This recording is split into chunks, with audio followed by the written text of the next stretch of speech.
रहीम अस्सलाम वालेकुम नाज़रीन मोहतरम, आज हम आपको सऊदी एम्बेसी की मौजूदा सूरत हाल बताने जा रहे हैं जो कि इंतहाई गंभीर सूरत हाल है। जैसा कि हमने पिछले हफ्ते प्रेडिक्शन की थी कि नेक्स्ट वीक जब यौम तसीस के बाद एम्बेसी ओपन होगी तो वहाँ पे एक बहरानी सूरत हाल होगी और ड्रॉप बॉक्स होल्डर की मैक्सिमम कोशिश होगी कि खांचा सिस्टम को दोबारा से शुरू किया जाए, जिसमें वो काफ़ी हद तक सक्सेसफुल नज़र आ रहे हैं।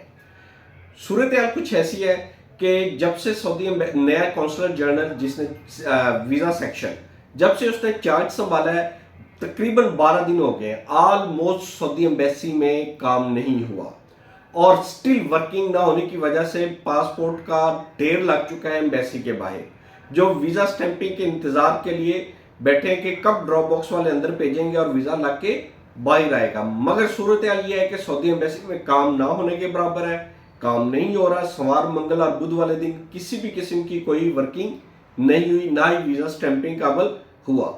कभी कभार चंद एक 100 में से 5-10% वीज़ा सेक्शन अगर स्टैंपिंग हो भी रही है तो वो ना होने के बराबर, वो भी सिर्फ वो लोग लगवा रहे हैं जिनका अकद अमल का 25-25 हज़ार रुपया खांचा जमा हुआ है। इसके अलावा नॉर्मल केस भी नहीं लगे, यानी खांचे सिस्टम वाले सिर्फ 5 से 10% पासपोर्ट के ऊपर वीज़ा लगा है, उसके अलावा किसी पासपोर्ट के ऊपर वीज़ा लग नहीं सका।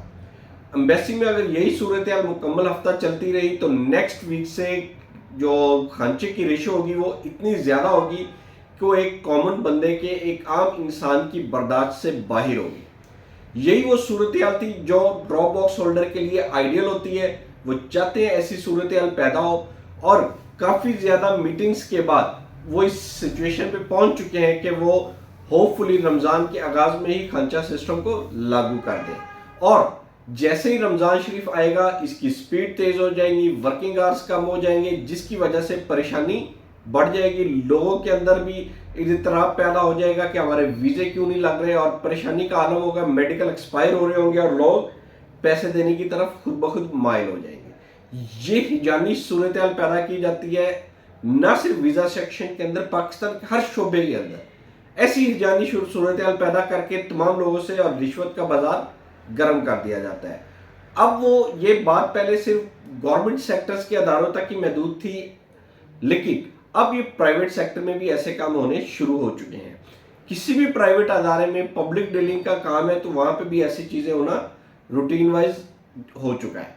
रिश्वत का बाजार ऐसा गर्म हो चुका है, हरामखोरी ऐसी हो चुकी है कि वो हर बंदे को रास आ रही है, हर बंदा इसकी तरफ राग़िब हो रहा है और रिश्वत और हरामखोरी के लिए वो नए से नए तरीके और जिद्दत अपना रहा है, जैसा कि ड्रॉप बॉक्स होल्डर कर रहे हैं। ये तो वो सूरत हाल थी जो हिजानी कैफियत वाली थी। अगर हम ओवरऑल बात करें तो 20 पासपोर्ट का कोटा है, 20 पासपोर्ट जाते हैं, वीज़ा स्टैंप होने के बगैर आ जाते हैं। सिर्फ वही पासपोर्ट वीज़ा लग के आते हैं जिनके ऊपर खांचे की स्लिप लगी होती है। खांचे की स्लिप वाले पासपोर्ट की वीज़ा लगता है, रिमेनिंग के ऊपर वीज़ा नहीं लग रहा।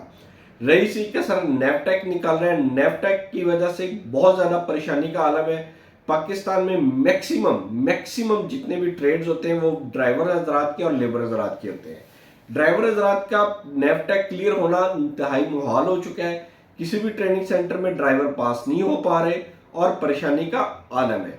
अगर यही सूरत हाल अगर हम दूसरी साइड पे देखें तो लेबर को फेल करने का तुक ही नहीं बनता, जैसा कि पिंडी वाले सेंटर कर रहे हैं। अल्लाह ताला इनसे जरूर जवाब लेगा कि तुम लोगों ने लेबर वाले बंदों को फेल किया तो क्यों किया। लेबर वाले बंदों को फेल करना ना सिर्फ उनके साथ ज्यादती बल्कि पूरे पाकिस्तान के साथ ज्यादती, पाकिस्तान का रेवेन्यू के साथ ज्यादती, उस खानदान के साथ ज्यादती जिसके लेबर के बंदे को आप लोगों ने फेल किया। ये तो वो तमाम सूरत हाल थी जिसकी नज़र पाकिस्तानी अवाम जो ओवरसीज पाकिस्तानी बनने जा रहे हैं वो अफराद हो रहे हैं। जो इनके आपसे पहले भी हमने काफ़ी डिस्कस किया था कि वीज़ा कॉस्ट के अलावा अब इनके ऊपर ओवरहेड कॉस्ट इतनी हो चुकी है कि वो लाख से 1.5 लाख तक पहुंच जाती है वीज़ा लगने से पहले इनके तमाम अखराजात। लिहाजा और फिर उसके बाद श्योरिटी नहीं होती कि इनका वीज़ा एम्बेसी लगा के इनके हवाले करेगी या नहीं करेगी। एम्बेसी की आए रोज़ नई फरमाइशें, नई कवानीन और नई चीज़ों की वजह से लोग पहले ही परेशान हैं। गरीब अनपढ़ अवाम इस झंझट में पड़ चुकी है कि हम लोग कंप्यूटर टेस्ट कैसे पास करेंगे। नेफ्ट टैक में लेबर के ऊपर कंप्यूटर टेस्ट पास करने के लाजिम कर दिया गया है। व्हाट इज दिस, ये क्यों किया जा रहा है? चले बहरहाल अल्लाह ताला इन सबको हदायत दे और तमाम लोगों को सीधा रास्ता दिखाए, ताकि लोग ऐसी चीज़ें से बाज आकर नेक और सीधा रास्ता लोगों के लिए तलाश करें, लोगों के लिए आसानियाँ फरमाए, ताकि अल्लाह ताला उनके लिए आसानियाँ फरमाए। आज के लिए इतना ही काफ़ी है, हमें इजाज़त दीजिए। अल्लाह ताला आपका हामी नासिर हो। अल्लाह हाफ़िज़।